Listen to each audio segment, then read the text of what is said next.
Hello, friends. We are back. NFL Afters for week number, I'm counting, right? It is week number 14. Thierry Henry, 14. Week number 14. We are back. NFL Afters brought to you by our friends over there at PointsBet. It was a doozy of a week. We're coming off a bye week. And before we get underway, a couple words off the top before we dive into some football fun. Just really quickly, I had last week off. Obviously, I was in the running for the LSU job. Huge. Missed out there to Lane Kiffin, unfortunately. Look, no, seriously, though, I just need some time off. I love talking NFL. That's why I'm sitting back here with my main man, Loz. Don't worry, I am looking after myself. Appreciate the messages. And look, if you or someone you know does need help, you can always reach out. Lifeline's available 24/7 on 13 11 14. Well said, and it is beautiful to have you back. It's beautiful to be back. Less beautiful, though, if we're casting a stark reality there, is the world, the kingdom, the former kingdom, the collapsing kingdom. Is it all over for the Chiefs? For the Kansas City Chiefs, the game that has just finished up today. Texans taking down the Kansas City Chiefs in, I don't know if you've heard this before. It's a new phrase. You won't have heard it on many studios before, any studio shows before, no podcasts, no talking head programs. This was a must-win game. This was a must-win game. So back they say in my Kansas day, City every Chiefs. game was a must-win. You know, it was low scoring, and that wasn't hard to predict with the tenacity that Texans defense plays with, and you knew the desperation that the Chiefs were going to play with. And that was my watching this game, not high scoring, high flying. Wasn't going to load up your fantasy lineup unless you had perhaps a defense with a lot of points, but you could feel the desperation coming from that Kansas City Chiefs team on offense and especially on defense. Like that crowd, they were willing this because they knew what it meant, but it was not enough because what do Rashee Rice, Travis Kelce, and the English cricket team all have in common, Jimmy? They all lost. Yeah, and they all can't catch because there was some stone cold drops. English cricket team catching some straights here early in NFL Afters. Well, they deserve it. Yeah, I don't care if this is an NFL show, lawn bowl show, or a cooking show, which could be all of those. They were still getting their comeuppance. We're still giving it to them. That last one at the end, the Kelce one. And there's that footage of him where he's just sitting there on the bench and he, you know, that dog with its eyes shut and it's just contemplating life. That's where Travis Kelce's at now.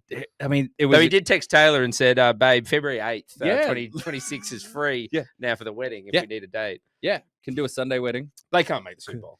Look, I think statistically they can. They can. The odds dropped. We were watching this one to close, and we were waiting for it. And Mike Tirico, phenomenal voice in the game, called out that their odds dropped to 12%. That was higher than I thought. Yeah, I thought it was going to be like a 6% or something like that. Yeah, and what's their record? I'm not going to say it out loud, but what's their record, Jimmy? 6-7. Oh, God, I'm going to make sure Charlie doesn't see this part of the show. Your son will finally watch our show. This one's for you, Charlie. This one's for you. 6-7.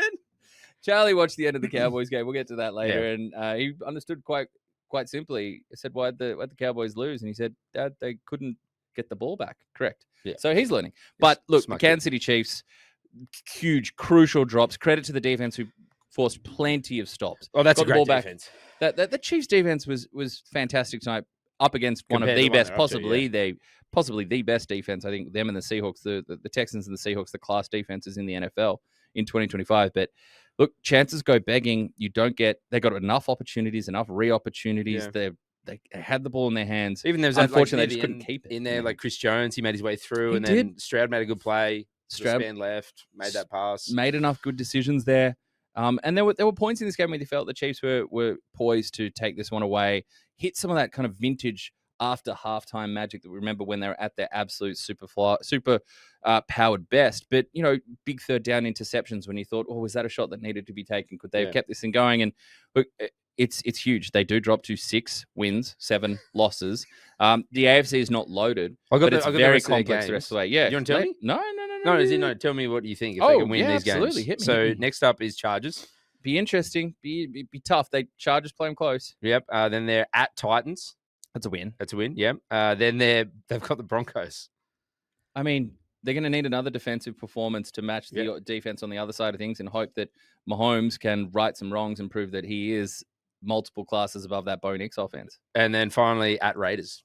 Well, so I think there's 2 wins you ride in, bang, today. Yeah. And look, this is going to come to coin flip divisional games to just give themselves a chance to get to 10-7, and maybe that's enough, maybe it's not. There's all sorts of tiebreakers, there's all sorts of matchup permutations, and head to heads, and it's not quite as complicated as how you navigate your way through 12 fantasy leagues, but it's getting up there. Stressful, mate. It's stressful this time of year. I'm picking up anyone. I like that. Most people are stressing about getting like presents for the holidays for different relatives, and someone's coming in waiver wires. Where am I? Yeah, no, that's great, dear. I got 12 different waiver wires to sort right now, and I need to see if Blake Corum is worth picking up. Spoiler, he was. Meanwhile, my partner's watching Love Island. She's like, "What do you think about that?" I'm like, "I don't have time." She's naming people. You're like, "Is that a new backup running back?" Yeah, I was like, "Who's that guy on the TV? Didn't he play in the NFL?" Shout out to Jonathan Russell. Yeah, shout out to Jonathan. He's doing well this season. Shout out to Joth. Love you, mate. Too much love for the Patriots this season already. But that's the big one off the top. We are seeing very in real time, history happening in the dismantling of a dynasty, at least for this season. Do you think it's as simple as that? I mean, we said it in the moment, I think maybe jokingly, like when Travis drops that ball, like, did he drop the dynasty? Did he drop the dynasty? That's what we threw out there on ESPN, NZ socials. And yeah, Herschel Gibbs dropped the World Cup. Travis Kelce, it's tough because Kelce's been in many ways rejuvenated this season. There's been plays that he wasn't providing last year that he is this season, but there have been, this team has not hit the heights we expected mid-season when they started getting, Hollywood Brown and Rasheed Rice coming back and Xavier Worthy, getting these pieces back on the field. And we thought where this thing could get to. They've had some movement on the offensive line, another injury tonight, but it never took that next step where first, we thought the offensive performance was outpacing their win-loss record. It kind of leveled it up, but that's where it stalled. And here we are. And it's just it's so weird for a team that's been in 5 or 6 Super Bowls and makes the AFC Championship for fun with Patrick Mahomes under center. Ever since arriving there, it's a decade of dominance. But in the end, this has been a team that has had healthy enough key pieces to be far better than they are. A lot of talent. I mean, even what he said, Travis said the other week on his podcast that he thinks this team's better than last year's team. Well, last year's team found a way to win a whole lot more games. Those close games. That's the big obvious one off the top that's going to be on everybody's mind. But before we get in, we're going to go an extended edition of Hot Mic because we missed you all so much this week. Last week we did, and the calls coming in, the voice memos. The voice note, it's been fantastic what's coming in, and we're going to get to an extended edition of that. Before we go that, though, the sneaky snake takeaway. I've got one that I conjured up here, and it's a little under all the talk of playoff permutations and how's this result affect this, and who amongst the elite is really the elite of the elite? Are there any elite? There's other results that are going on elsewhere, and I've just got something for you. And Laurie's promised me something. I don't know what this is. I'm going to list 2 statistical lines for 2 quarterbacks in their first 6 starts in the NFL. Okay. These are 2 quarterbacks. I'm not going to tell you who. 2 quarterbacks? This is the first. These are the first 6 starts for these 2 quarterbacks in their rookie year. Okay. They may be rookies now. They may not be. All right. Yeah. Okay. Quarterback number 1. 2-4 in his first 6 games. Win-loss record. 6'5", 7 total touchdowns, 5 interceptions. A shade over 1,200 passing yards, a 65% completion rate, 106 rushing yards, and 14 sacks taken. Yeah. Okay. Quarterback number 2, through his first 6 games in his rookie season, 2-4, also standing out there at 6'5". Just big boys. 5 total touchdowns, 5 interceptions, only 832 passing yards, a 54% completion rate. Did have 155 rushing yards during that period, and 21 sacks taken. I'm going to give you.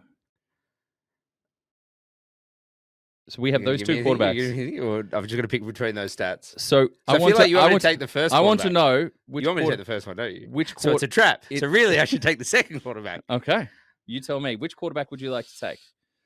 Quarterback 1 or quarterback 2? Quarterback A or quarterback B? I mean, Jimmy's Blitz. I'm always trying to confuse you. Is Laurie trying to confuse me? So I'm going to go quarterback 2. Quarterback 2 is who you'd like to pick. Yeah. That is Josh Allen in his first 6 starts in the NFL. The far superior stats. Yeah. Same win-loss record. So game script-wise, it's not crazy comparison. Statistically, the quarterback, the first one is 50% more passing yards. Yeah. Over 10% better completion percentage would be Tyler Nuck if you shuck.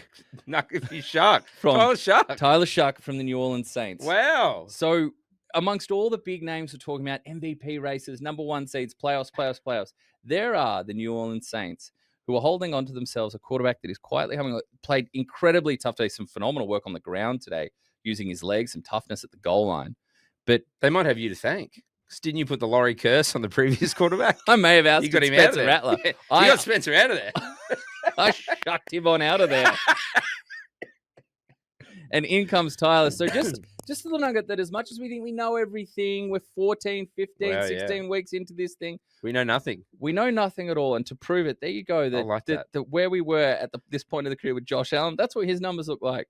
And this was a first-round pick, top 10 pick. And here's Tyler Shuck on a team that's getting next to no hype other than, I think, from Eagles fans that are missing Kellen Moore a lot. Yeah. Please come back.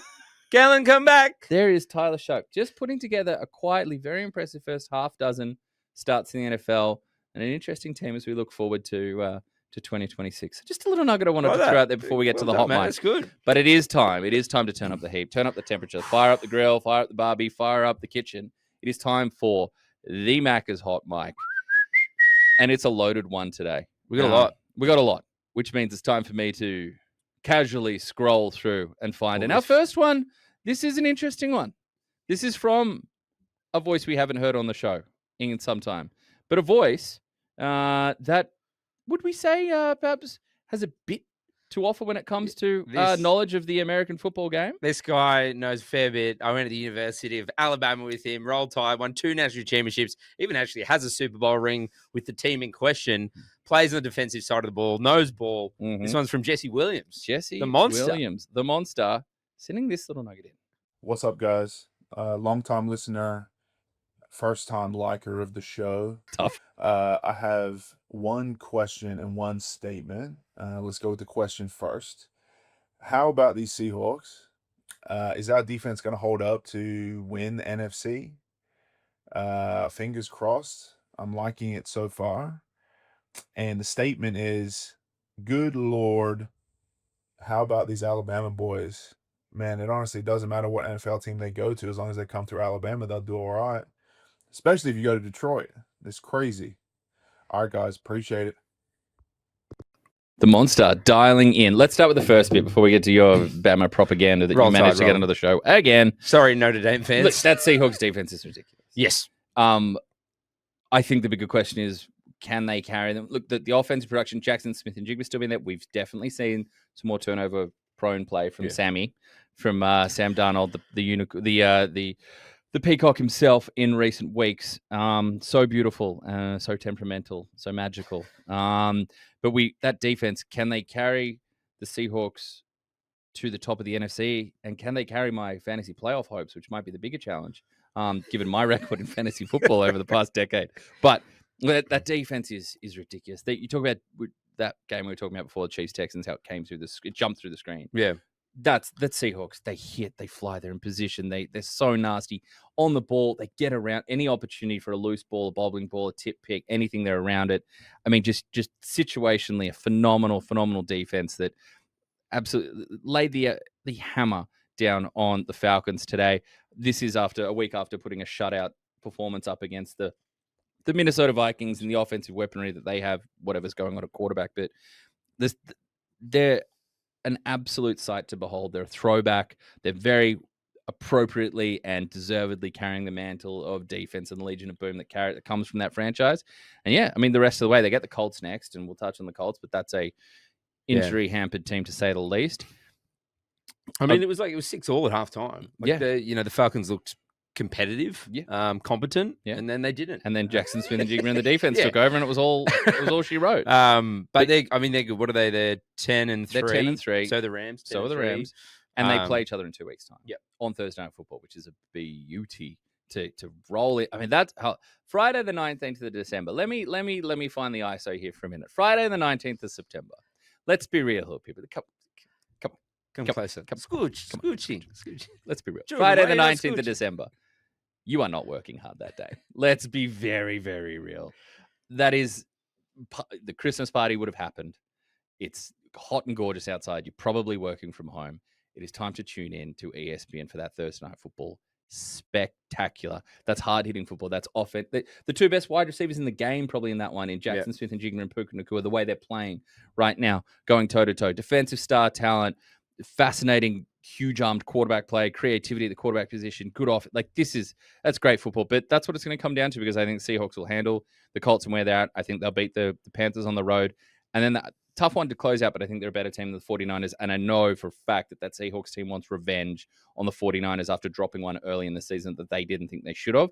So I think they'll win the other 3 games. It's going to come down to that. It's an old-fashioned week 16. It's a NFC West title game. It's must-win game. I mean, we were talking. I think we were talking about it on one podcast recently. But Earl Thomas was out here. Yeah. And I was chatting to him about it, and he was picking him to win the whole thing, and I wasn't. And he aggressively looked across at me and said, "Jimmy, why?" And I was like, "It's just down to Darnold. Like, it's nothing personal. It's just he had a great regular season last year. He did. And then just didn't really show up in the playoffs.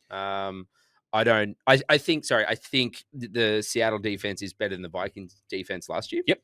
But how far can they carry them, and how much, I guess, has he improved? Because again, we have seen some few little wobbles over the last few weeks. Absolutely. But I like what I see. I like what like Seattle are doing, especially on the defensive side of the ball. Yeah, and look, if you're up against them in the fantasy playoffs, pray for a good matchup, because they're flipping games. And the defense doesn't get enough shine in fantasy football. So. And just shout out to those Bama boys. I mean, yes. Lions have got a few. We got a shout out to the other Williams.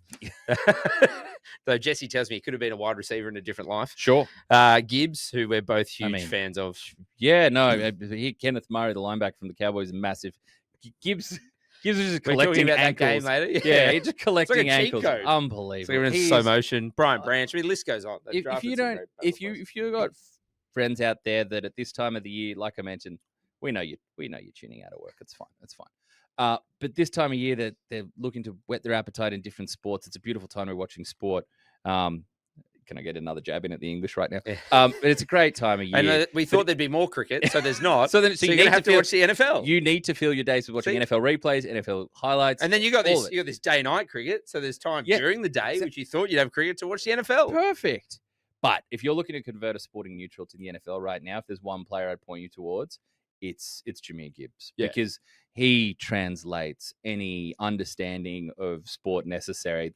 It's like when I went to go watch a hockey game and I saw Connor McDavid and I didn't know anything, and I'm like, that guy? And they're like, yeah. I'm like, he's the best. And they're like, yeah. I'm like, can I have a drink now? Like, yeah. Okay.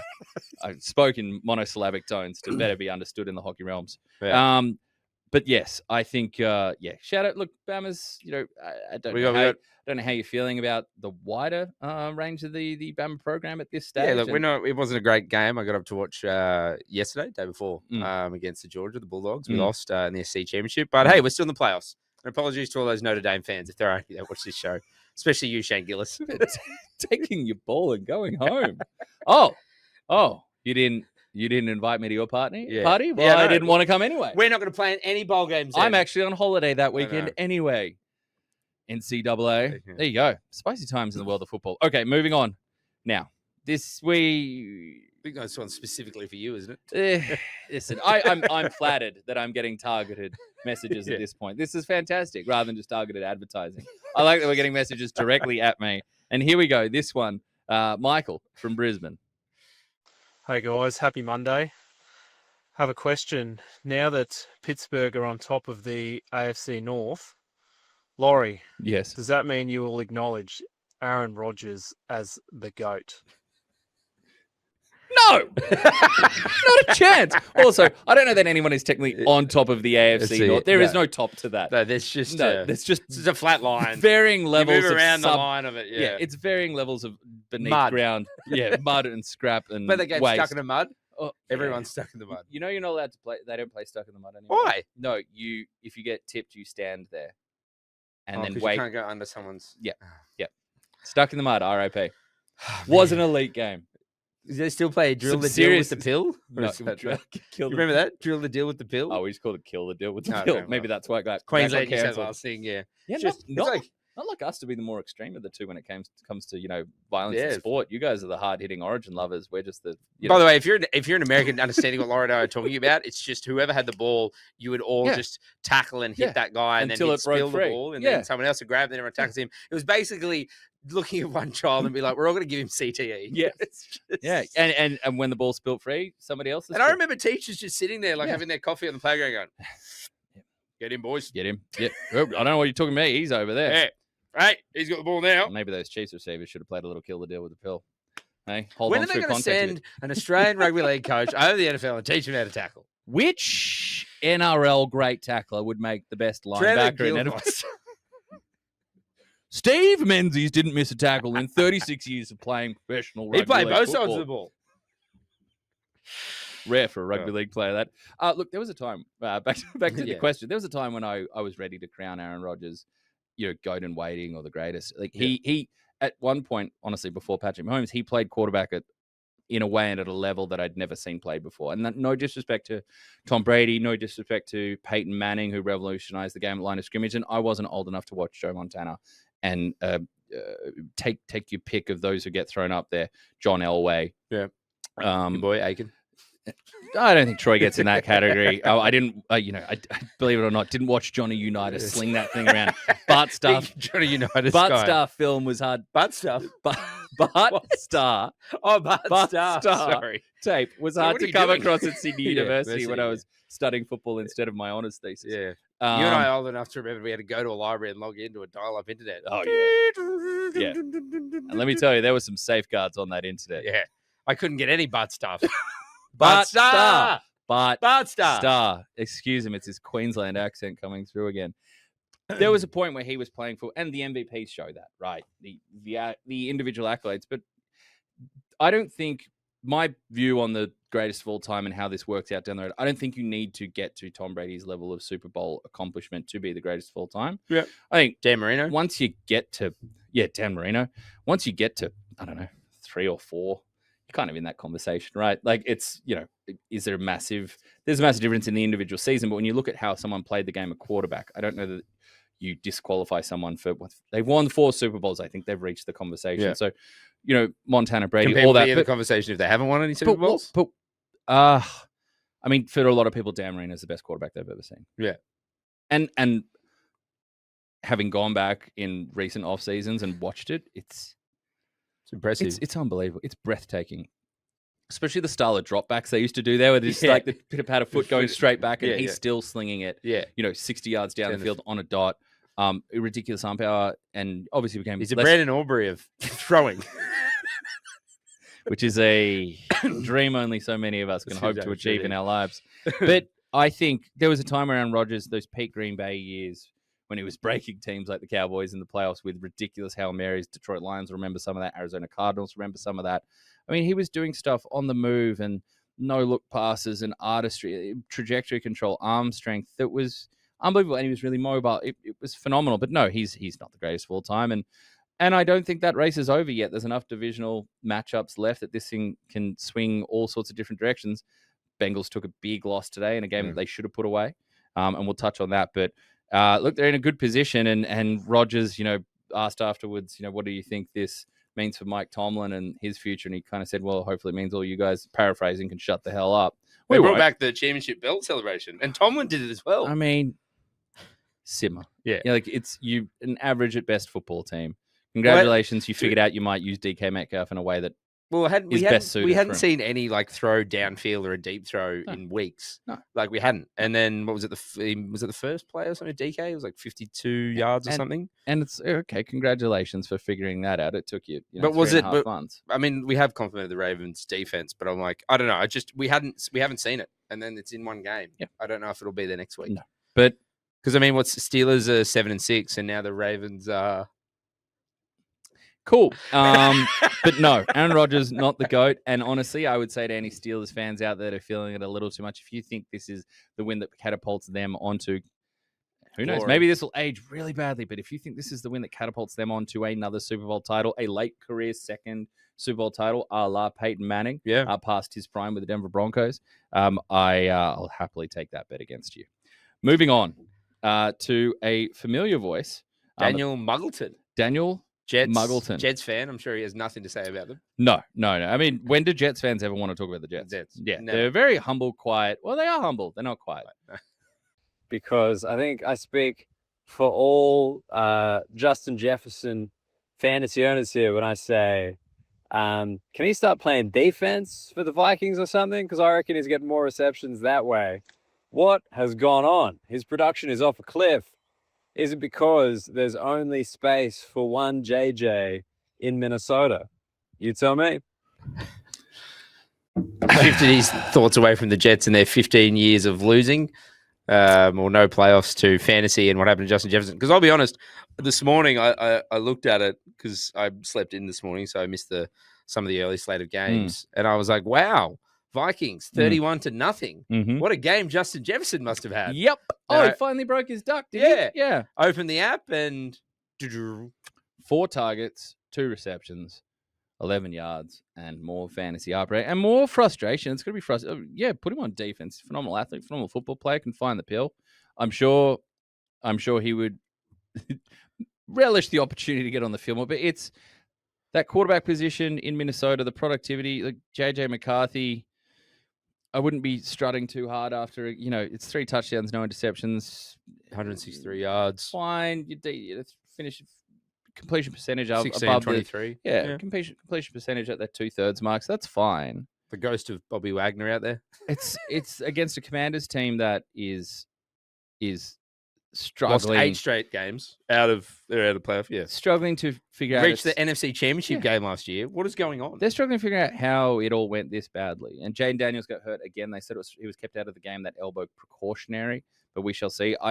Honestly, if I'm the Commanders, I don't know that I'm risking putting him out there the rest of the season. Surely you shut him down. Just shut him down. Let him get healthy. Don't build any scar tissue into. I don't mean physical. I mean mental stuff. Yeah, scar tissue into this. And he was an MVP candidate at the start of the year. He was. A lot of people would have had him as their absolute pick to go get that award. I don't understand why. I mean, wasn't it they were on average they were the oldest team? Yes, that's the thing. NFL? Everyone had this idea that look at Jaden Daniels, Terry McLaurin, not old, but he's not a spring chicken. And the young stories of the young players like a Bill. Remember Ja'Cory Merritt? Yeah. My fantasy team does. But there was a lot of talk about that coming in, but it hid the fact that there was a lot of age in this team. And they haven't been able to stay healthy. They haven't taken the stride. It's been that second-year quarterback curse that we've seen on strike. Some of these franchises that you expect are going to take a massive leap from an upstart year 1 into a bona fide year 2. And I say this as someone who's got Justin Jefferson in a team that's going to be playing in the fantasy playoffs, and I'm mulling things over what I'm going to do. For the next couple of weeks, there is a chance to right the ship. Oh, yeah, if they can find him. They've got the Cowboys secondary next, and there's not a Cowboys defensive back that can keep up with Justin Jefferson. We just saw what the Lions putting 44 points up on the Dallas Cowboys. Then they got the Giants. Again, you're not overwhelmed by that defensive challenge. Yeah. And then the Lions as well, who they're also not fully healthy in the secondary. Yeah. But I think this is you can push the ball, but the designs have got to be better. The intent, that's 4 targets. There's not a game unless Justin Jefferson catches 4 targets for 4 receptions for 150 yards and 4 touchdowns in the first quarter, and you've got the first seed locked up, and you rest him the rest of the game. That's the only game Justin Jefferson should leave with 4 targets. Is there a world in which he's not there next year? I think contractually that'd be really. I also think it'd be absolutely bizarre unless he forces something. He's not the player you trade away. He's a fantastic teammate. Yeah, everyone loves him. He's a model member of the Minnesota sports scene, not just within the Vikings. And I'd be stunned unless he wanted to force something out of it. But I mean, surely they got to do something with that quarterback. They got to do something quarterback because because they did have Danny Dimes. Obviously, we'll talk about that later. The injury, but they had him on the books at the end of last season. Yeah. They had Darnold on the books. Yeah, they had 2 quarterbacks that are objectively better right now than JJ McCarthy. Yeah. So, I get it. He's a nice guy and everyone loves him and he appears to love being there. But I'm like, you've got to do something, surely. If it just turns around and they've just got JJ again, 9. Off the back of that, let's parlay into a second call here. Josh from Sydney. Hey, guys. Obviously, JJ McCarthy gets heaps of hate and people share that meme. Maybe you guys could give it out the 9 award to the worst quarterback each week. What do you think? Love it. Done. Yeah, okay. Like we had the Tony Romo bobblehead here Yeah. last show. You're gonna need to get a 9 there's, award. There's a lot of great 9s, but I'm happy for. They can be 9 gods. The 9, if he wants to claim that and put himself in that spot, the 9 award each week for the worst quarterback that we saw. I absolutely love it. Josh from Sydney, thank you very much. In saying that, as we look at the games this week, who would you, casting our eyes across the 9 award, I mean, we talked about the Falcons and the Seahawks already. Kirk Cousins, 50% completion percentage, 2 picks, no touchdowns. And you know it wasn't a big rushing day from Kirk Cousins because I'm not sure there's ever been a big rushing day from Kirk Cousins. He's got to be up there. I was thinking Kurt. Honestly, it wasn't a great day for Lamar, but there was still some splash throws. There was still some moments. There. Also, I think he might have been robbed of a touchdown there, but we'll touch on that in just a wee bit. We could go over to the Jets when... Yeah, I mean... Brady did not cook in that one. Are there any other members of the Brady family that could have played? Here's the thing. Brady cooked 14 for 30, 163 yards and 2 interceptions. That sounds a whole lot like, wait for it, Kirk Cousins, 15 of 30, 162 yards and 2 interceptions. I think it's a split award. Okay, you're sharing the 9. Yeah, controversial. Okay. Much like did we have a split? There was a UFC decision yesterday that was split. I was thinking back to, did Peyton Manning split the Heisman with Charles Woodson way back when? Geez, that's a back Google. when. Peyton Manning, we're going to race and see this Heisman. See if we can get it. I can't type good. Peyton Manning, Heisman Trophy. Yep, you're right. Correct. There you go. The old brain still works. Oh, no. It said yes, then it said no. Split Heisman Award winners. There we go. Yeah, Michigan, Charles Woodson stole the Heisman from Peyton Manning. Stole, not split. Stole. No, fans think Charles Woodson, stole from Peyton Manning, not split. It should have been split, or at least given to him. There's a great article on ESPN. The 1997 college football conspiracies, Peyton Manning's Heisman miss, and Michigan's split title. Written by? Chris Lowe and Andrea Adelson. There you go. There you go. So, split award. Split award. No, the 9 this week goes to, did you know his name before this week? Brady Cook. No. And wish I'd forgotten he was still in the league. Kirk Cousins. Congratulations. Kirk maybe should just have it because he's a former Minnesota Viking. Does that give him the nudge to the 9? And let's grade on a curve because he is a veteran, should do better. We've got a rookie there. Yeah. Let's give it to. Okay. Yeah. Congrats. And you know what? Congratulations, Kirk. And in 20 years' time, I'm sure they'll be writing articles about how this award was robbed. Brady Cook's like, man, I should have won. Conspiracy theories on Rogue Australian podcasts. Love the 9 award. Beautiful. As we continue to make our way through the Macca's Hot Mic, look, this is a moment in the week that has basically become appointment viewing. Yep. It is a highlight for so many. It is the first. He will become the first member of our Hall of Fame of listeners and viewers and family on NFL Afters. And it can only be anyone, but it can only be the man, Matty from Melbourne. Hello, boys. It's your friendly neighbourhood Matty from Melbourne again. Missed you boys last week. Missed you too, mate. Turns out that my predictions were true and ChatGPT was right, but bears cannot eat cheese. So instead of watching that right now, I'm watching that TV show, Laurie, that you suggested on Disney+. The Bear? It's pretty good. I recommend it to anyone. Anyways, your top 5 teams in the NFC right now. Forget the records. Give me what you think. Cheers, boys. Yeah, Packers beat the Bears. Yeah. They went from first to... to sliding. Yeah, well, first they're second in the division, but they're falling behind the Rams and the Seahawks on the wins-loss, sitting on 9 wins, obviously behind the Packers now, and on level wins with the 49ers as well. So, yeah, their destiny no longer in terms of to win the division, no longer in their hands. They're going to need some help from the Packers down the stretch. I also like that he asked me to forget the standings because and forget the win-loss records because I routinely do. So thank you. I feel supported and seen. And he appreciated your shout out. Yeah. I've been watching the Bear. He didn't even say that. He goes, just watching it. It's good. I tell people. And we discussed this with producer Ben. Yes. Who's helping out today. Producer Ben, who hails from New the Zealand. land of the land of the long I was white gonna say- cloud. I was going to say land down The land of under. the long white cloud, I believe they The call long it. white cloud, yeah. Or is that Canada? Can't remember. Ah, potato. And I asked him, mate, is this a legit accent? Yeah. Or is someone putting it on? He goes, it's possibly the most New Zealand anyone has ever sounded. But it's definitely a New Zealander. Yeah. Whether there's some mayo being applied, Adding a little bit extra on top. who knows? Yeah. Who knows? But it's bona fide and It's been verified. it's been verified. It's got a blue been tick. Yeah, it's been stamped, as the kids say. Yeah. Yeah. 6, 7. Oh my god. It's my happy point of the week where we get Maddie's hang out, call yeah. and you drop that in there. Okay. But top 5 teams in the NFL. I want to hear yours first. Okay. What do you got for me? I'll go 5-1. Sure. Yeah. Oh, I like that. Like that. Okay. Yeah. At 5, Mm. I do have, again, forgetting the records, I've got the Green Bay Packers. Okay. Yep. Yep. I like that. I can talk through a bit more as we go through them, but Mm. number 4, I have Detroit Lions. Interesting. So you and I sat down, we watched the Lions and the Cowboys, the first half of it Yes. the other day. Mm. We mentioned Gibbs before, an absolute cheat code. I know they're at 8-5, but they just seem to have a lot of firepower. Yeah. And we expect Amon-Ra to, who was playing hurt and was still very effective. Ideally, some healthy bodies come back for them because they have been hit. Yeah. Offensive line isn't what it used to be, but the firepower is real. Yeah, and a few pieces to come back. 3 I've got, we mentioned them before, very high in the defense. Again, this is relying on Darnold. Seattle Seahawks are at 3.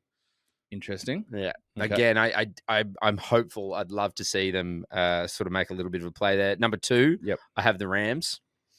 Yep. And number 1, I have the Philadelphia Eagles. Go Birds! And let me just check. Half an hour in, our first edit of the day, where I remove everything you just said. All right, for me, 5, not the Philadelphia Eagles. This would be great if you have Dallas at 1. No, 5. I Yeah. am going to put, as we sit here today, I will put the Dallas Cowboys. Oh. At 4, Yeah. give me the Detroit Lions. Yep. At 3, I'll take the Green Bay Packers. Yeah. At 2, the Seahawks. At 1, the Rams. So can I say, if I Yeah. was to redo this, Yeah. I would have actually just put the Eagles at 5 and I would have slid them all up. Yes. So I would have gone. Where did you have the Rams? So I had the Rams at 1. Now, in this Yeah, revised version. In the revised version. And where did you have them in the first version? Second. behind the Okay, Eagles. right, okay. So in the revised version, mine is number 1 is Rams, 2 is Seahawks, 3 is Detroit, 4 is Packers, 5 is Birds. Okay, so I got Eagles, Packers, Eagles, Lions, Packers, Seahawks, Rams. Yeah, I'm comfortable with that. Yeah. The Buccaneers, I'd love to believe in it more. I mean, It's the result today spoke for yeah. itself. They're fighting an uphill battle with how much talent is coming in and out of lineup. The wide receivers they want to get back still not healthy.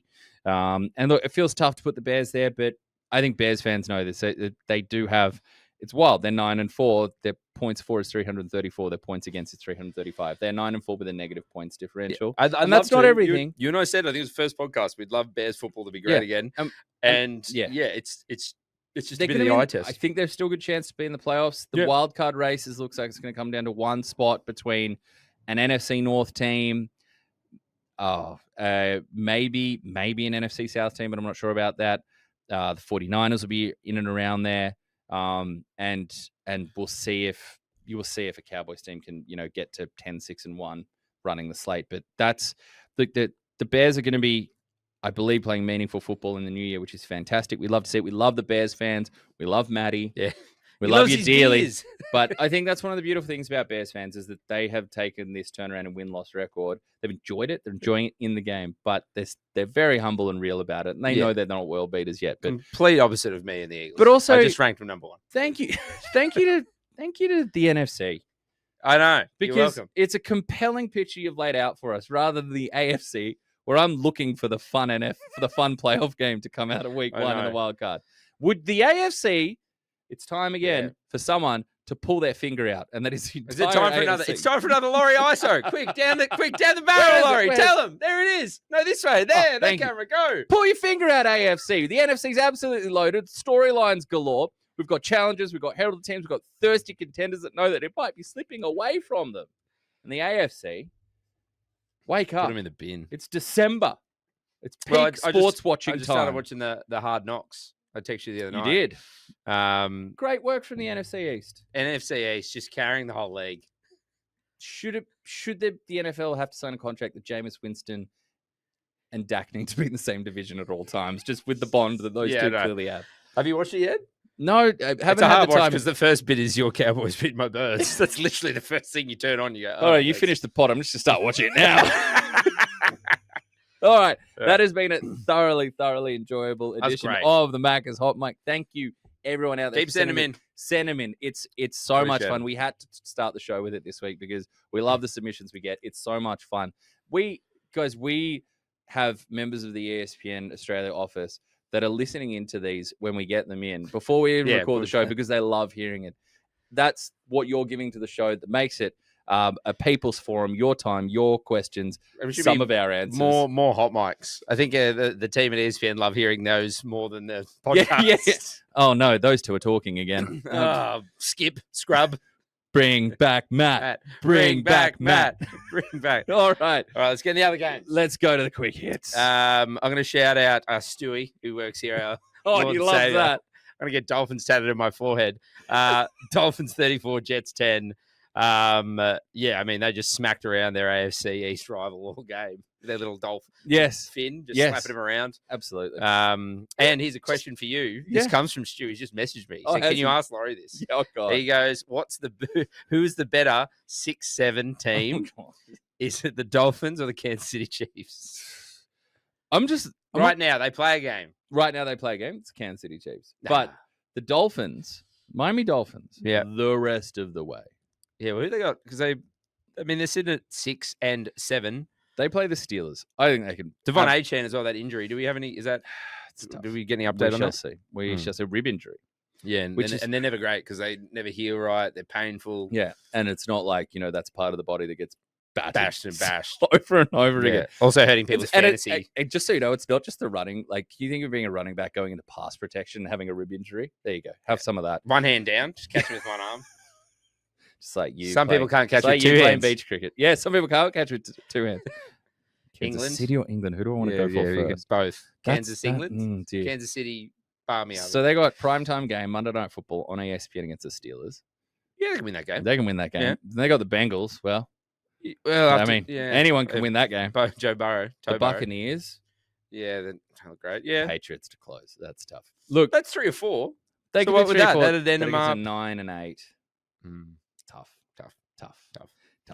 All right, Saint. Well, you just mentioned Buccaneers. Saints 24, Buccaneers 20. Yes. Shout out to your boy Tyler Shuck, who we now know is better than Josh Allen. Yeah, and starting his career. Exactly, start of his career. So better. I've got to be careful about what I say about Josh Allen after my quarterback takes. Yeah, no. When we did the QB takes exposed, by the way, I got some support, which was really lovely. I said they were pretty good. It was only what we're going to swap Josh Rosen and Josh Allen. Josh Rosen was pretty indefensible, but people were saying, "Hey, Josh Allen, that's who he was early on. Loz, don't beat yourself up."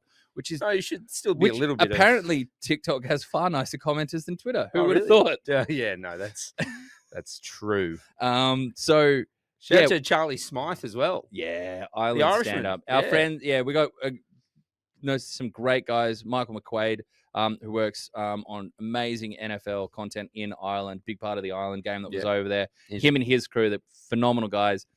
See them out. I've been able to see them out at Super Bowl the last couple of times. It's been awesome. Tremendous guys, and I know they were really pumped for Charlie. I actually met Charlie. Oh, really? I didn't know I was meeting him. It was Super Bowl week. He was there. It's just as a punter. Was he there as? He was there as, I guess, NFL IP. Sorry, as a regular person, as an NFL player who did not punt. Let's be very cute. Sorry, Australian. He's there as a punter. He's part of the IPP, and he was out there and strapping. Good-looking young fella. Yeah, lovely Irish. Great guy, and we're just talking, and then it gradually got to that conversation. Oh, what do you do? You're Charlie. Oh, you're Charlie. And lovely guy. So stoked to see it for him. Stoked to see it for those guys. But I mean, we spoke about the Saints enough. I mean, Buccaneers quickly. It's a season of what ifs. It's a season where Baker doesn't look fully healthy. Yeah. We know about the injuries that litter the rest of that team, and I've said it before. and I'll say it again, no team that loses to the Saints are going to win the Super Bowl this year. And they've been, look, I think they've been really unlucky with injuries in key positions. Start of the year, I was high on them. I think you were. I think a lot of people were. I don't think they've done anything. Baker was an MVP candidate early on, all that kind of stuff. I mean, Goodman was out, he's back, but then Mike Evans is out. I think he might be back soon, though. But he's missed a lot. Jalen McMillan's been out. Bucky Evans been out for ages. Amika Ibuka has had his health moments just here dropped and that there. ball today, though. A lot of drops. Yeah, we should send an Australian cricketer over there to teach him how to catch. Smudge at training camp. No. What you got to do before you catch is just jiggle every little bit of your body and check every joint possible. Hey, this is where the ball is meant to I come. can catch one like this. Look, got it. That's what he was telling Jofra. Jofra, I could catch an NFL ball. Okay. He was telling him to listen to NFL afters. All right, here you go. I hear he's a huge fan. He's a huge All fan. right. Saints Buccaneers covered. All right, Colts, Jaguars. Colts go down heavily to the Jaguars here. Look, I think the big story of this is a torn Achilles surgery scheduled for Indiana Jones, back to Daniel Jones, sadly. Yeah. It leaves quarterback one wildly open for the Colts. I hope they stick with Stike Daddy. I know that the awards are going to fade away. The playoff hopes are likely going to fade away. Wouldn't surprise me if they miss the playoffs altogether, even in that AFC. But look, it's a tough one to see. The Colts and Daniel Jones were arguably the story of the first half in the NFL season. It's non-contact. You saw it as soon as it happened. It was a singy feeling. And per Stephen Holder, great beat reporter, who's been on that Colts beat for a long time and does fantastic work. He said, look, it's an absolutely shattered locker room. He said, obviously, like, it's quarterback one going down, but he said it might be the worst he's ever experienced. That's how much they love Daniel Jones there. Look, Jaguars get a victory. There's some emptiness to that. They're not trying to take it away. It's a sound performance and all that. It was a great look. I mean, you and I always say this. I want everyone to be healthy. I want everyone to be competitive because we just want good football games constantly. Correct. So this was it was a great story. You know, it was a great. I love quarterbacks being rehabilitated. Yes, I think at times, especially in the past, we've just chewed them up and spat them out. Correct. The fact that there are opportunities now for quarterbacks who, for different reasons, haven't quite worked at the first place they're drafted. They've gone somewhere else, and this is a great story. I like that the Colts were, winning games, and it just sucks. It's sad. So from that to look, I got this quote from a Broncos fan, a friend of mine, the infamous White Boy Pacino. I can't believe we're 11-2. You know what? Neither can the rest of us. Broncos take care of the Raiders. Not overly convincingly. One score game for a lot of this. Geno Smith in and out. Did you see of that the video lineup. of Benito playing? Did you see that? He's streaming. So he's playing. I can't remember what game it is. He's streaming somewhere, and he's like, they're all getting interviewed by someone, like a mate or whatever, and someone's screen recording it, and they ask him who he has like tomorrow or the next day, and he goes, I can't remember, and they're like, what do you mean? And he goes, I can't remember. It's good to know Sean's got him locked in. Number one seed. He's been amazing. Amazing. I'm like, this guy's obviously watching so much Defensive film. Player of the Year shortlist. And he's like, who cares? I know they're going to line up, and I'm going to whip their left tackle, the right tackle, whichever tackle I'm up against, and I'm going to clean this. But look, again, 71%, kind of 75% completion percentage for Bo Nix on the day. No touchdowns, no interceptions. Nice to see RJ Harvey taking that lead role. A decently, not an overly explosive day, but a decently efficient day, doing a bit through the air as well. But I guess we'll call it a business trip for the Denver Broncos. But it's another one of these performances that doesn't make you leave and go, you know what, feel really confident about in the number one seed. However, we're going to get a very good feeling about this Broncos team over the final month. Yeah, who they got? Packers up next. Then the Jaguars, who are kind of in different ways, but they're kind of like a middle-class version of the Broncos this year. Good record, but people aren't convinced by it. Yep. Chiefs, who will be, if anything... Well, that was the game we said that out of those 4 games for the Chiefs. Like that's a must-win, Laurie. Yeah. It's a must-win. 3-point game last time out. That's a must-win game. And then the Chargers to close. So they have no days off. They have no weeks off. This is... Not that anybody has any week off, because the NFL, everybody gets paid to play, and the contests are ferociously fought from pillar to post. Yeah. But yeah, there's no slouches on that schedule. Everyone's competitive. Those are teams all in the hunt, all chasing some level of playoff appearance. So we're going to learn a little bit of the Broncos, and I'm happy about that because I don't feel like it's fair to the Broncos, and also I don't think it's overly fun to talk about these performances week in, week out against lesser competition when they don't leave you overly impressed. Stimulated. Stimulated too. Hello. Bengals 34, Bills 39. Yeah. My boy Toe Burrow Oh, Joe. Joe. threw an interception and then threw another one. Yeah, in 2 fell swoops of that right arm.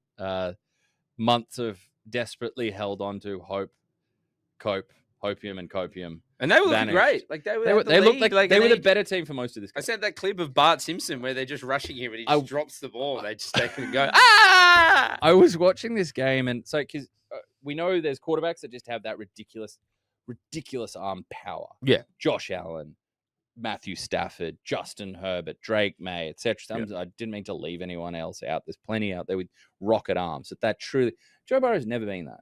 He has good zip on the ball, but he's more about trajectory control, accuracy, placement, timing, all that stuff, creativity in the pocket. Phenomenal quarterback, an elite.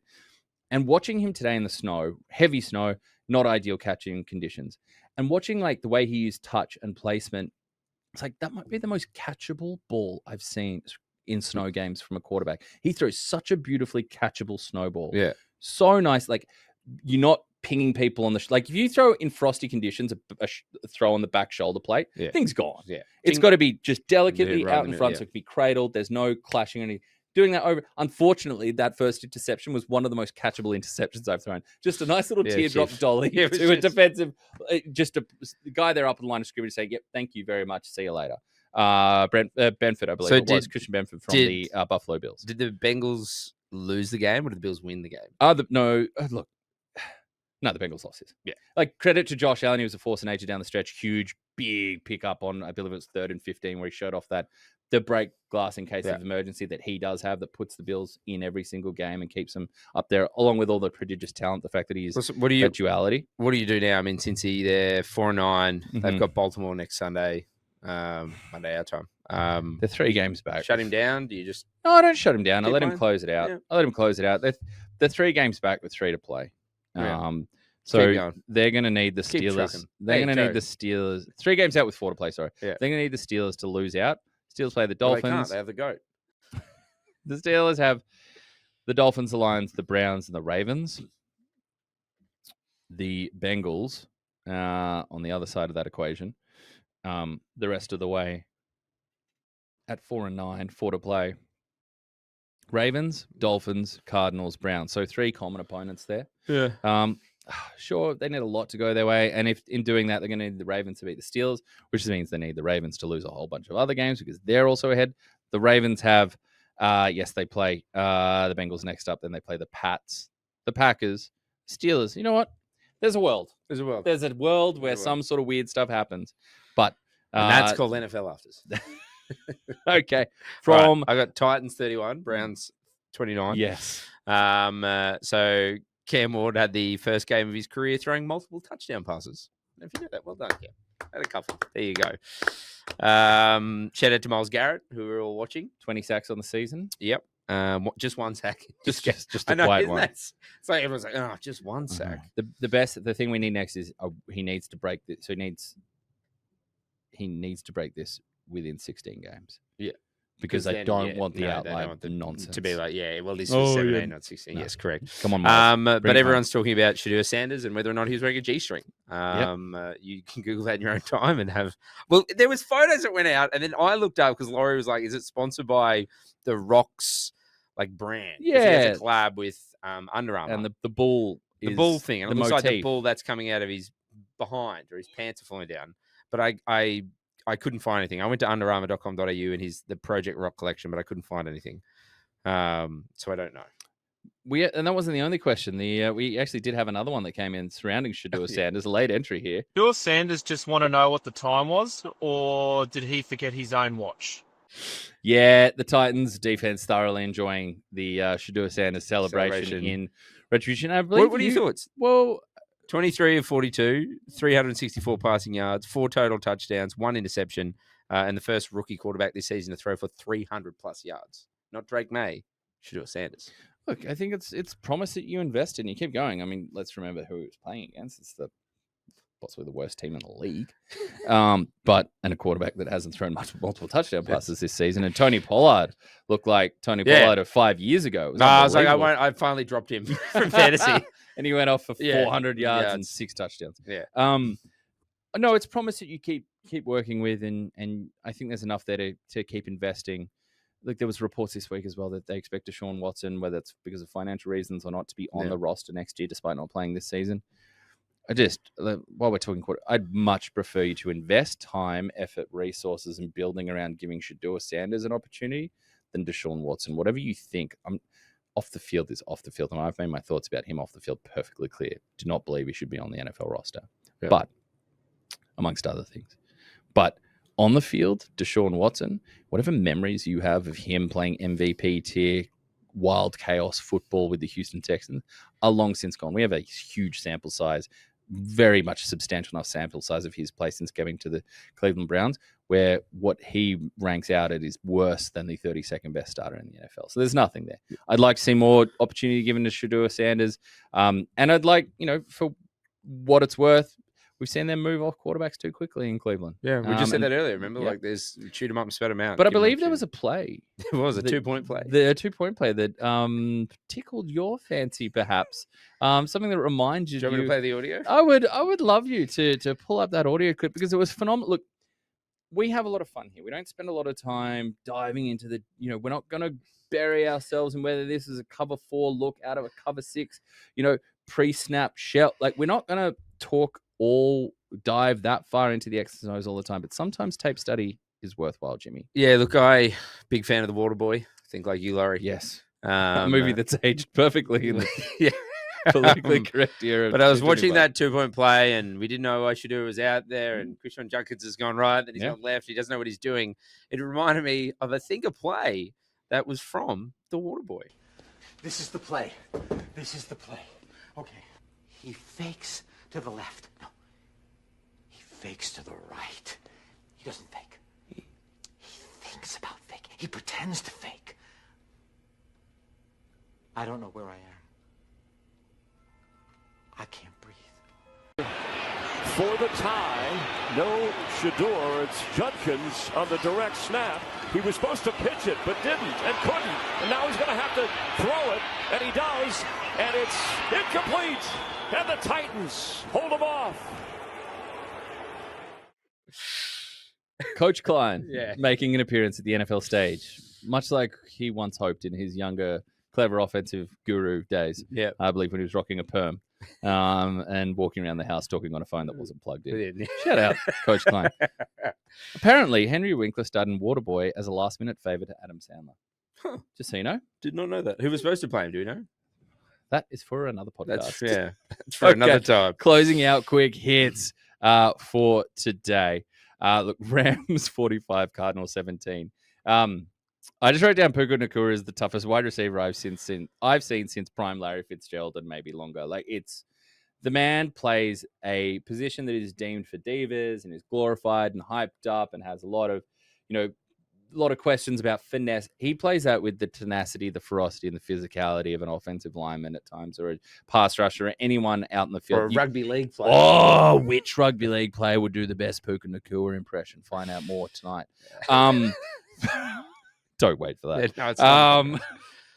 No, but then Maddie from hey boys, from Melbourne's like, hey guys, I was waiting for the Puka Nacua comparison. Oh, I'm really excited. I would never fail to deliver on a promise to you, Maddie, ever. But he's a force of nature. Then like the nicest guy ever. Oh yeah, you know what I mean? Like an absolute dog. You watch him out there, he is not scared of contact, and he's like he's barreling through people for touchdowns, looking at the camera, like posing like Conan. Yeah. Like it's and then you see him insane. in interviews stuff, and he's like, "Hey, look at he's me, the you sweetest. about I've it." been lucky enough to speak to him at Radio Row. You said, yeah, and he is the loveliest guy. Rocking like these flowy linen pants, real like a cream His beige hair's flowing aesthetic.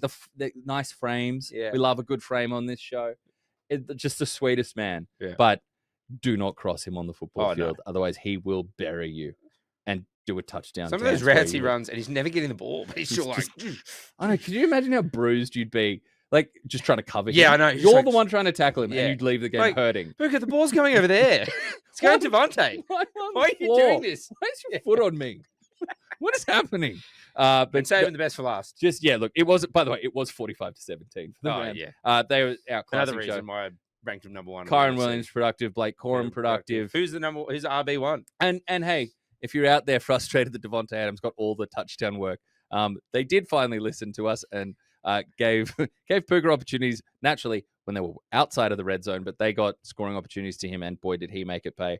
I think in my league, it was something like 33, 34 points. I don't know what it was in your woke PPR league. We'll find out soon in Jimmy's Blitz. Oh, God. And finally, yes, the Cowboys 30, Lions 44. Cowboys fought back in this one. Lions were the better team. No questions about it. And when that improved run defense that Jerry Jones likes to talk about was called upon, it did not answer the call. And you know what? It wasn't really Jameer Gibbs. In terms of running the ball, Jameer Gibbs was kept relatively in check, scored, and there was a let-in touchdown late on. He was kept not the 6 yards carry that were kind of expected. They contained him quite well. David Montgomery was the hammer. When they wanted to, I believe the phrase Kirk Herbstreit, who was on the call with Thursday Night Football, which you can see on ESPN and Disney+, he used the phrase he was saying, on this drive, I feel like this Lions defense needs to lean on the Cowboys. They need to run the ball and just lean on them. Just literally put their weight on that defensive front and dictate terms. Exactly what they did. I think it was like 60 yards on maybe 10 carries for David Montgomery. Yeah. He beat that Cowboys defensive line into the ground, pounded the ball the way it was needed to, took time off the clock, did the one thing that Cowboys defense couldn't handle, and that's stay on the field for a very, very long time and limit Dak's opportunities to respond. I think the better team won. Laurie and I did watch the first half together, but I think you guys made it half yourself, especially the Big Biscuit, Jakey Ferguson with a couple of bad mistakes, tough game back to back. That made you're kind of in it for a while, but then we were watching it and you just another mistake. And you can't do that when you got such a narrow window. So they'll need to run the slate to get to 10-6-1. I believe that's the maths. Yeah, because they're currently 6-1. Get to 10-6-1 and see if you qualify, but it's and they have they don't have an and overly... Pickens put out that Instagram story. Pickens has been one of the best 5 wide receivers in the league this year. Yeah, he's been probably win your league if you might have drafted him. Absolutely, he's probably going to be. Tell you what, I know some guy on one of these, sports media networks that gave out some players to target in fantasy this season. Right? Yeah. You know these guys always all of this. And I know that his tip at the wide receiver position, coming off the board as the 27th wide receiver in ADP, was go get George Pickens. And if you'd listen to that guy, you also went and got Drake May. And you also went and got the Big Biscuit, Jake Ferguson. I didn't get the Biscuit a lot. And but I did get Drake May. And the running back, you got Tyron Tracy. Okay, that one wasn't great. And Bill. And Bill. You gave me Bill and all. I believe the phrase I used was overhyped competition from rookie running back Cam Scatterboo. Yeah. Nailed it. And then also, I was texting Laurie, I was like, should I draft Justin Jefferson? He's like, yes, Jimmy, he's quarterback agnostic. No, turns out he believes in something. His religion is competent quarterback play. Yeah, who would have thought? So is mine. Look, well done. And by the way, Gibbs, we mentioned before, there's not a Cowboys linebacker on the field that wants to see Jameer Gibbs in a passing situation ever again. And that has been sort of quick hits. We enjoyed ourselves there, and then we moved from quick hits onto We've Got History, brought to you by our friends at StatMate. The Ledger, back to 2-point differential, 3-5. 3-5. Courtesy, I went against my guy Bryce Young last time out. That's right. And it came up. But Jimmy, I'm going to hand it to you as you look to re-extend your lead to a comfortable 3. 2 feels tight. 3 is a good bit of breathing room. It hurts me to pick this guy, not because this guy. I love this guy. This guy seems like a really nice guy, which angers me because this franchise has had so much success. Yeah. And you can't stop him, and that's why I'm picking him. It's Drake May. Ooh. He's coming off the week off, so he's going to be even more refreshed. I think arguably has probably the best deep pass in the league this season, or up there at least. I don't think that's not even a hot take. Absolutely. He has 250 plus passing yards in all of his last 6 games and averages 278 in that time frame. So I'm picking Drakey May. Yeah, keep that 250 streak going. All right, I'm back in the positive side of things here. And back in the New Orleans side of things, we talk about it. Normally, I like to say "knock if you shuck." This week, it was "shuck if you buck" because it was the Bucks. Yeah, you see what I did there? Yeah. still Comedy rhymed. gold. Yeah, it is. Yeah. As we always say, the best jokes So the ones you explain. That's it. That's it. There's a no next tattoo. Chris Olave, very, very sneakily good wide receiver. Kind of been a really good wide receiver too in fantasy this year. On a New Orleans Saints team, as we mentioned, don't get a lot of love, but been quite good there as their wide receiver one and healthy, which we like to see for Chris Olave because the concussions are really scary and troubling. For the early chapter of his career, he's caught 6 or more receptions and had at least a 50 big, at least a half century of receiving yards in each of his home games at the Superdome there in New Orleans this season.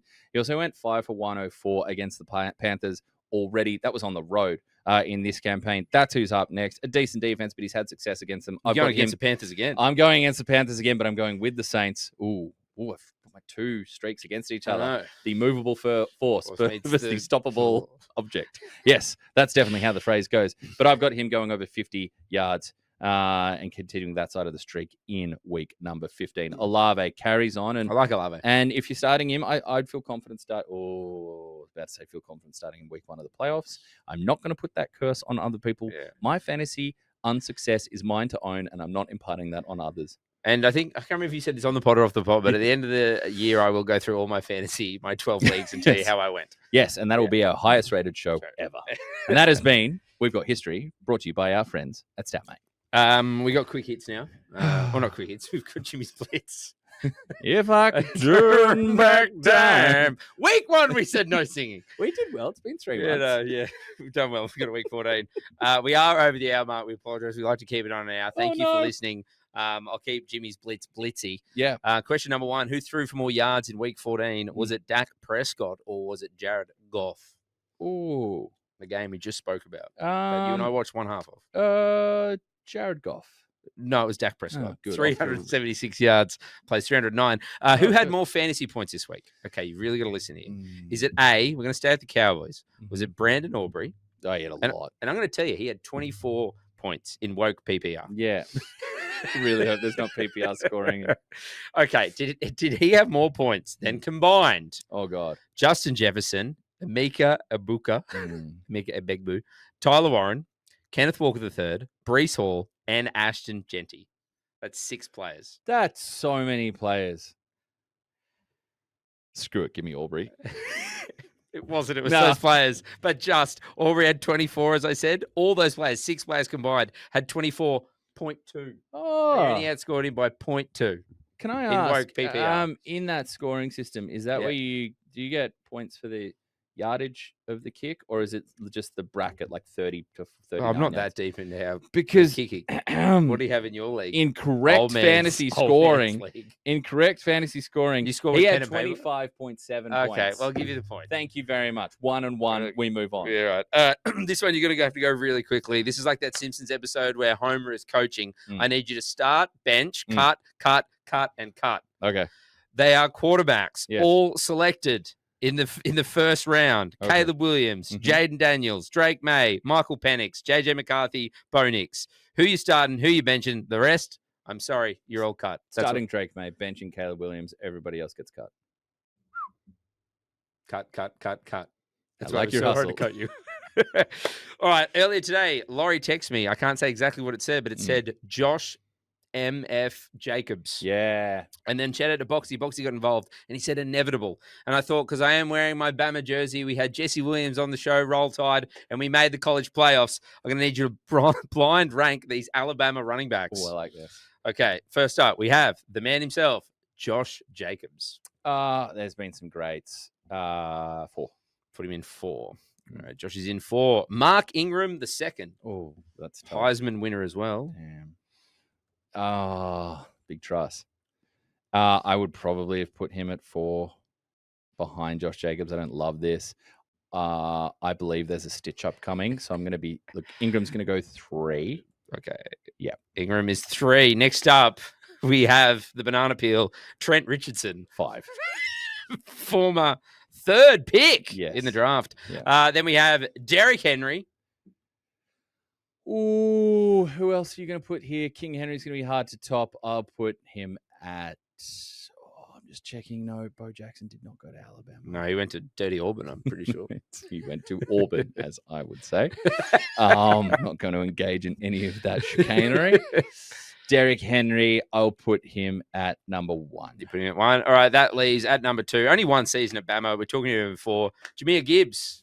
2. Gibbsy at 2. Look, you happy with that? Yeah, once it's done, I wouldn't be surprised if Gibbs is at 1. But Henry 2, Gibbs 1, Ingram 3, Jacobs 4, Trent. Yeah, I would have flipped them. Yeah, I could have. If I gone Josh at 3, I would have been happier. But I'm feeling pretty solid. Yeah, I'll give you a point there. Roll Tide. I'm on 3-1, by the way. You are, and only 5 questions this week. Yeah, because we're running out of time. It's the general knowledge question: Which country drinks the most coffee per capita? Yeah, and I just have to go around like pluck a country. Yeah, Australia, Finland. Whoa. Yeah, I know. Wonder why. Is it because they have those like 3-hour-long days during winter?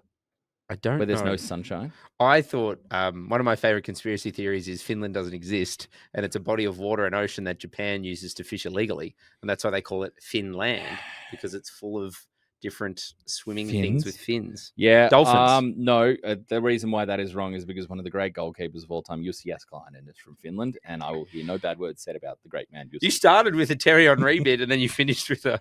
I'm just feeling a certain way. You just know sports. You're a big sports guy. My son won a signed Craig Johnston Liverpool 1980s jersey this weekend. Yeah, in a raffle. Went in to pick up Pokemon cards and left it with a raffle ticket that won him a Liverpool jersey signed by infamous Australian superstar of the 80s, Craig Johnston. But you know what? Yeah. Your son can't play stuck in the mud. That's living. Oh, stuck in the mud. You and I can go out and play now. Let's go. Yeah, let's go. Let's get out of here. Can Krugs? No. No, Krugs doesn't exist. He's a figment of my imagination. NFL Asses is for mums. Shout out to Krugs' mum. Okay. Let's get out of here. We done? What did I finish with?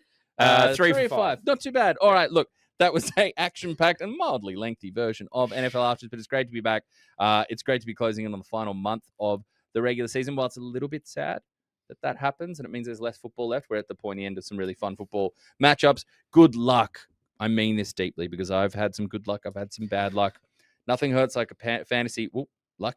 Nothing hurts like a fantasy playoff loss. I wish you all the best out there. If you reach this stage of the season and you're still alive in your campaign, and if you're trying to get out of the toilet bowl and just get to the off season, best wishes to you too. This has been NFL Afters for my dear friend Jimmy. I am Laurie Horesh. Thank you to our friends at PointsBet, and we will see you same time, same channel, same NFL Afters fun next week. Dallas sucks. Roll Tide. I just don't have it in me this week.